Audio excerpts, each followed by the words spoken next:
Selamat pagi jemaat sekalian yang dikasihi Kristus. Kiranya kita tetap semangat dan dalam rasa syukur selalu. Sebelum kita disapa oleh firman Tuhan, mari kita lebih dulu menundukkan hati dan pikiran kita. Marilah kita berdoa. Damai sejahtera Allah yang melampaui segala akal, itulah kiranya yang memelihara hati dan pikiranmu di dalam Yesus Kristus Tuhan kita. Amin. Firman Tuhan pada hari ini Rabu tanggal 29 Juni 2022 terambil dari 1 Korintus 3 ayat 10. Firman Tuhan berkata, "Sesuai dengan kasih karunia Allah yang dianugerahkan kepadaku, aku sebagai seorang ahli bangunan yang cakap telah meletakkan dasar, dan orang lain membangun terus di atasnya. Tetapi tiap-tiap orang harus memperhatikan bagaimana ia harus membangun di atasnya." Dalam bahasa Batak dikatakan, "Hobar tua sini rohani di bata, nani leon nai tuau, hupauli ojahani, songon binain ni padde bagas nabisuk, na asing domuse pajonjokom bagasi, alai ganukma mamatahon, manang beha pangulaon na disi." Demikian bunyi firman Tuhan.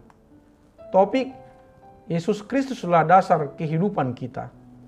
Jemaat Kristus yang saya kasihi, pengajaran firman Tuhan, tulisan Rasul Paulus ini menyatakan tentang kedudukan hidup kita, di mana Tuhan adalah dasar kehidupan kita dan kita adalah bangunannya. Tuhan mengendaki kualitas sempurna atas hidup kita, sekalipun mengalami pengujian iman. Bangunan rumah itu akan terus dibangun mulai dari pondasinya, tiang-tiangnya, kusen jendela dan pintu, atap, dan lain-lain. Dan perhatikan, akan ada banyak tangan yang akan terus mengerjakan rumah itu. Hal inilah yang hendak disampaikan firman Tuhan, bahwa ketika seorang bertobat menerima Yesus sebagai juru selamat pribadi, maka Yesus sudah menjadi dasarnya. Akan tetapi selanjutnya, dalam kehidupan orang itu akan ada banyak persoalan hidup yang dihadapinya. Jika orang tersebut mempercayakan kehidupannya ditangani oleh kuasa dosa, maka bangunan itu akan hangus terbakar oleh api. Bisa kita lihat di ayat 13. Akan tetapi jika sejak dasar sampai pada bangunan rohaninya dipercayakan kepada Yesus, maka kita akan melewati segala masalah hidup dengan pertolongan Tuhan. Dan jika kita berhasil, maka kita akan mendapat upah. Ayat 14.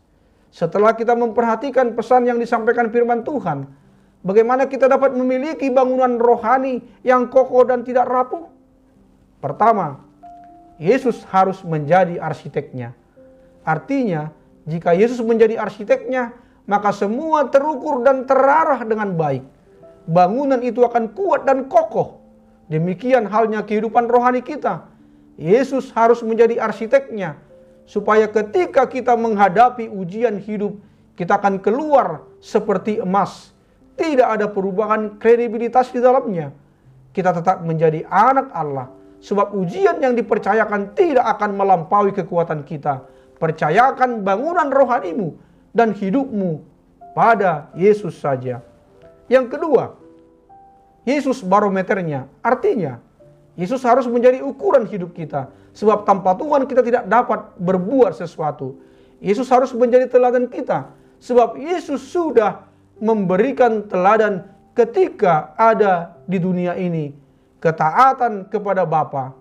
Demikian kita juga sebagai orang percaya harus taat.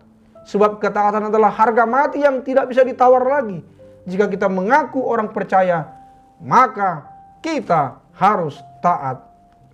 Saudaraku semuanya di dalam Kristus Yesus, Burj Khalifa adalah gedung pencakar langit dan bangunan tertinggi di dunia yang berada di Dubai, Uni Emirat Arab, dengan tinggi mencapai 828 meter. Secara spontan pasti orang mengagumi bangunan itu dari tampak luarnya. Orang jarang langsung memuji pondasinya. Mengapa?